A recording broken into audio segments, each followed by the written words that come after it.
C'est le printemps et tout naturellement, les salles de sport sont envahies. Les tapis de course sont pris d'assaut par une horde désireuse de perdre quelques kilos superflus et toutes les machines squattées par des débutants désireux de se tonifier. La panique est palpable, les gens pensent que c'est maintenant qu'il faut créer leur summer body. Mais qu'est-ce qui est le plus efficace pour perdre du poids? Le cardio ou la musculation? On est samedi et je suis Heisenberg, donc on va analyser une étude scientifique sportive récente. Celle-ci est très intéressante car elle a duré 1 an. Elle a voulu comparer les impacts sur la santé du cardio, de la musculation ou des deux combinés. Les scientifiques ont choisi 400 participants obèses ou en surpoids avec une mauvaise tension artérielle et pas d'expérience sportive à proprement parler. Et ils ont divisé en 4 groupes. Le groupe de contrôle qui n'a rien fait et 3 groupes qui pratiquaient une activité physique à raison d'1 heure par jour, 3 fois dans la semaine. Soit 1 heure de cardio, 1 heure de musculation ou une demi-heure de cardio et une demi-heure de musculation. Voici ce qu'ils ont trouvé au bout d'1 an de recherche. Concernant la perte de poids, les 3 groupes ont perdu quasiment le même poids. Le groupe qui faisait que de la muscu un tout petit peu moins, mais étonnamment, il consommait entre 100 et 200 calories de plus par jour. Donc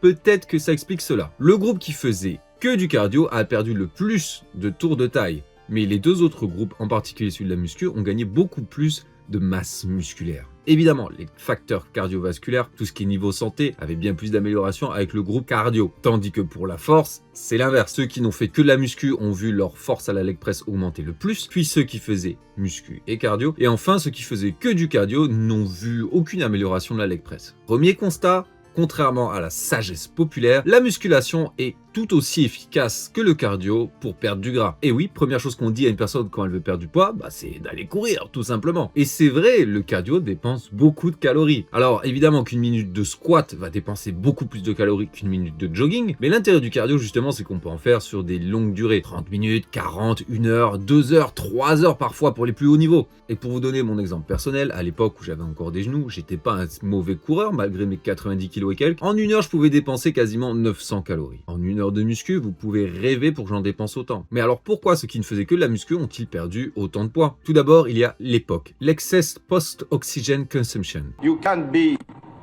do what we want to do. Quand on fait un effort, un minimum intense, le corps aura besoin de retrouver son état normal. Il va continuer à demander de l'oxygène, à brûler des calories afin de diminuer son rythme cardiaque, assouvir les besoins énergétiques, récupérer en somme. Plus l'effort est intense, plus cette époque est important. Oui, même faire un petit jogging, il va y avoir un petit peu cet effet-là. Mais quelque chose de très intense comme de la musculation, surtout si c'était une séance dure, va continuer à brûler pendant des heures et des heures et des heures après l'effort. De plus, l'augmentation de la masse sèche, c'est-à-dire le muscle, va également aider à augmenter son métabolisme et dépenser plus de calories. Le muscle dépense un peu plus de calories que le gras pour se maintenir. Et quand on se balade avec des kilos de viande en plus, n'importe quel effort, même du cardio, de la muscu, aller marcher, faire le ménage, va dépenser plus de calories. Ça demande plus d'oxygène pour nourrir tout ça. Ensuite, il y a l'appétit. Même si toutes les études n'ont pas forcément montré une corrélation, les 2 activités sportives aident à diminuer la sensation d'appétit. Mais encore plus, la musculation. Et on sait très bien que ce qui fait craquer la plupart des gens lors de leur diète, c'est tout simplement la faim, d'avoir trop de faim. On pète un câble et on se jette sur tout ce qui bouge. Si on a moins faim, c'est beaucoup plus facile de tenir sa diète. Et enfin, il y a le phénomène de dépense énergétique. Ça a été remarqué par exemple avec des études sur le cardio à jeun. Quand on va faire du cardio à jeun, notre corps, ce feignant, il aime bien conserver l'énergie. Son objectif, c'est de survivre. Qu'est-ce qu'il va faire ?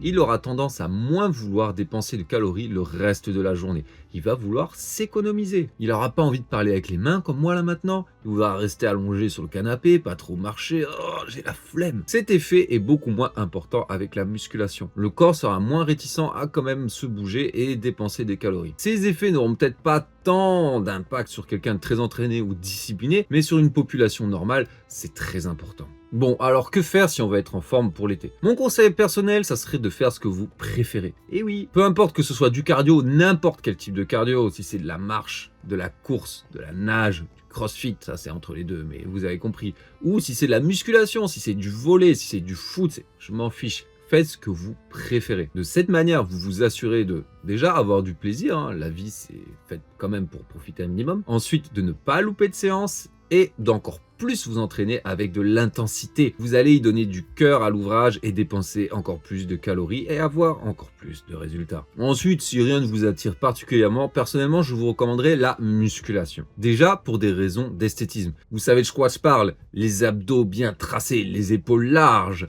les derrières et les jambes bien fermes. C'est toujours plus plaisant à l'œil quand on ressemble à une statue grecque que de finir tout maigre, tout mince, certes, mais tout mou. Ensuite, il y a évidemment le côté santé et qualité de vie. La vie est quand même plus simple et plus agréable quand on n'a pas de soucis pour transporter ses courses ou faire du bricolage, porter des objets lourds, se baisser pour ramasser ses enfants, aller faire de l'escalade quand on part en voyage par exemple. La musculation apporte tout un tas de bénéfices également pour la santé. Les études ont montré que les gens les plus forts, du moins de manière naturelle, étaient ceux qui avaient la plus longue longévité. Mais si vous êtes fan de cardio, allez-y, je vous en prie.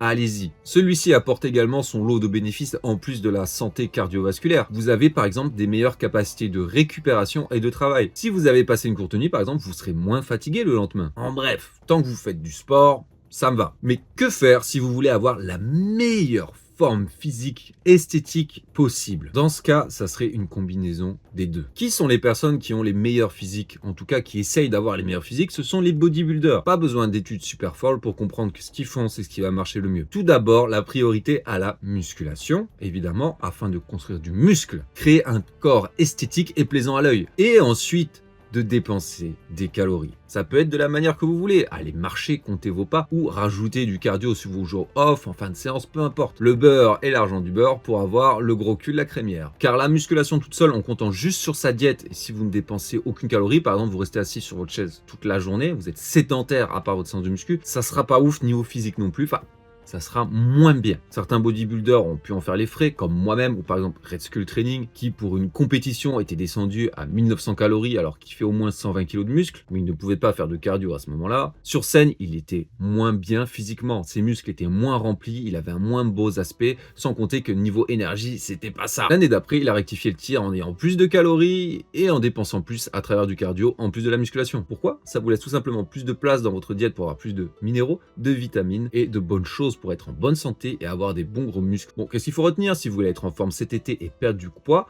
La musculation toute seule sera une très bonne alternative, contrairement à ce qu'on pourrait vous faire croire. Ça sera efficace et ça sera excellent pour perdre du gras et vous tonifier. Donc voilà, si vous avez des questions concernant la perte de poids, votre summer body, n'hésitez pas à les poser en commentaire. Tout commentaire booste l'algorithme. Allez, à la prochaine.